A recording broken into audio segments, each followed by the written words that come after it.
Now on King 5 News at noon, a Metro bus driver is being hailed a hero after a gunman goes on a senseless rampage through a Seattle neighborhood. Today, the community is remembering the life of a Kittitas County deputy killed in the line of duty. We're at the memorial ceremony for Deputy Ryan Thompson. I'm meteorologist Ben Derry in the King 5 Weather Center, seeing a little sunshine, but also the development of a couple of rain showers. We'll take a look at the forecast just ahead. It is the moment Mariners fans have been waiting for. It is opening day of baseball. In just a few hours, the M's will take on the world champions Boston Red Sox for their home opener. King 5's Paul Sylvia is live inside T-Mobile Park with a preview of the big game. Hey, Paul. Yeah, it can be a lot of excitement here all day long, as you can imagine. The Mariners do have a chance to kind of open their season with a bang if they can knock off the defending world champion Boston Red Sox here at T-Mobile Park. This place is going to be packed. They'll be letting the fans in here just after 1 o'clock, so a lot to look forward to today. And, both teams are looking pretty good in the spring training, but the Mariners and Red Sox got some practice in at the ballpark yesterday. The Mariners fans have grown accustomed to seeing Felix Hernandez start on opening day. He did it for 10 straight years, but that streak ends this year as Marco Gonzalez will get the start. Let's face it, there aren't a whole lot of expectations this season for the Mariners. This team has had a major facelift. Only 8 players on today's roster were on the Mariners opening day roster last year. Still, there's always plenty of optimism with a new season.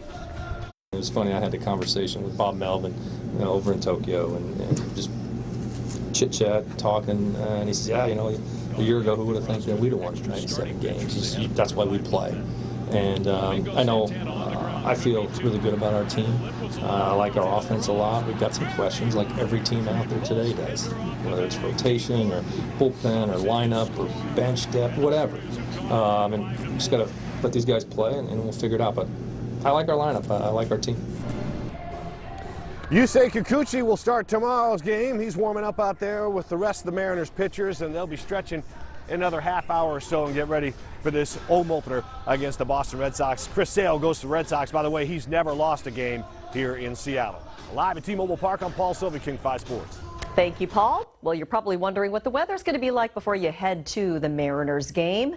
Lots of sunshine out there right now, so looking pretty good. Let's check in now with Ben Derry. Hoping that it holds off. We are watching a couple of light showers develop over the southwest interior, but the good news is most of the game is going to be dry. In fact, probably most of western Washington will be dry as well. But here's your forecast by first pitch, which is just a couple hours away, by the way. 60 degrees, partly sunny, should be a great way to kick off the season. By the 7th inning, maybe a stray shower. That might be a stretch, speaking of 7th inning stretch. And after the game, partly cloudy and cooling off, temperatures falling into the lower 50s after the game. Will fall into the 40s overnight tonight. Here's a live look from our rooftop camera. The roof is open, by the way, at T-Mobile Park. Current temperature is 57 degrees, so that 60 degrees is certainly looking like a possibility. I really like this time-lapse loop. This is from Auburn High School. Notice that over the Cascades, we have the bubbling that's going on closer to the Cascade foothills. A couple of light showers are beginning to develop, especially near the Cascade foothills as well as the southwestern interior. Very hit-and-miss spotty activity is expected.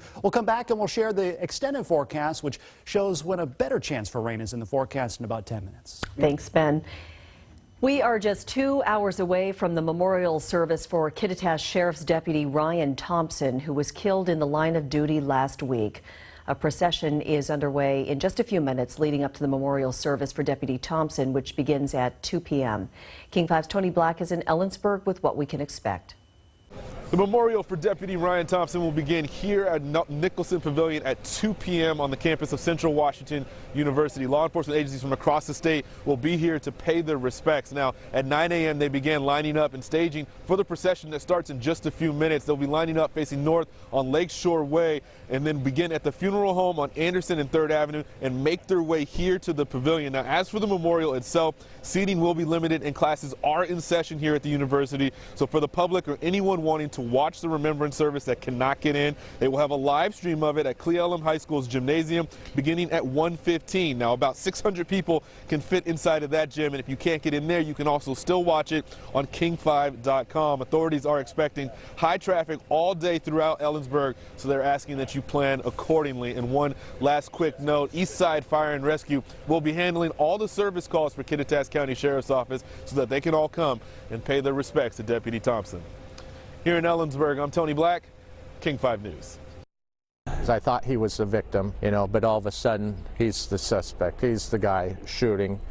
I came back outside to see if I could help him, and he's the guy that gets up and starts, shooting more people. Witnesses in North Seattle describe a chaotic scene as a man opened fire at cars and a Metro bus in what police described as a random shooting. 2 people died and 2 others were injured yesterday. Today, a Metro bus driver is being called a hero for what he did after he was shot. King 5's Alex Rozier has more on what unfolded. Just after 4 o'clock, a gunman walked out of a Lake City apartment, approached a car, and shot a driver. After injuring that driver, the suspect walked into the street and shot a Metro bus driver.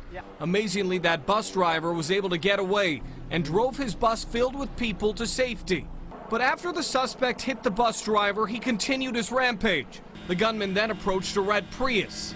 He killed the person behind the wheel. The suspect then got inside this Prius and sped away.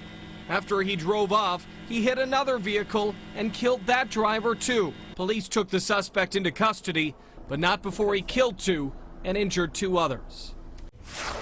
The bus driver Eric Stark is being commended for his heroic actions after taking a bullet and still driving the bus to a safe place to protect the dozen passengers on board. King County Executive Dow Constantine was in our studios earlier this morning talking about Stark's actions and how it likely saved lives. The driver had the presence of mind to close the door, keep the people inside, throw the bus in reverse, get it turned around, and then make his way through neighborhood streets to a point of safety, and then to begin making contact with the police. The bus driver is in the hospital in stable condition. People on his bus want to personally thank him for his heroic actions when he's released from the hospital. 200 pilots and airline industry executives were in Renton learning about Boeing's proposed fixes for the 737 MAX.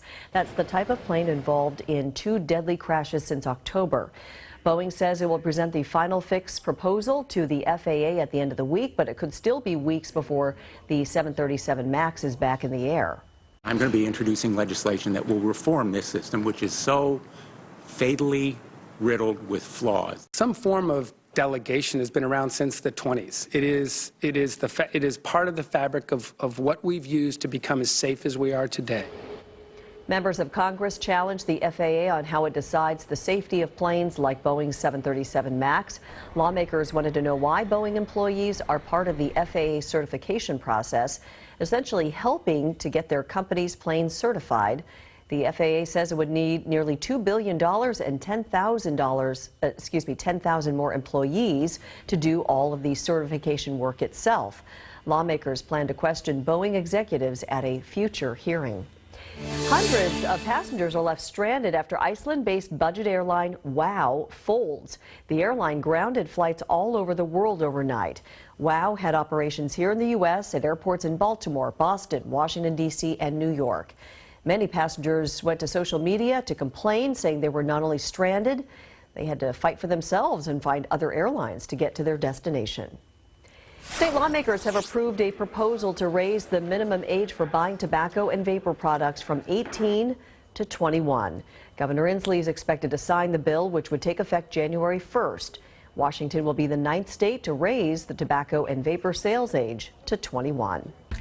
Charges dropped. There's anger brewing after Empire actor Jussie Smollett was essentially let off the hook. How a top prosecutor is now in the hot seat.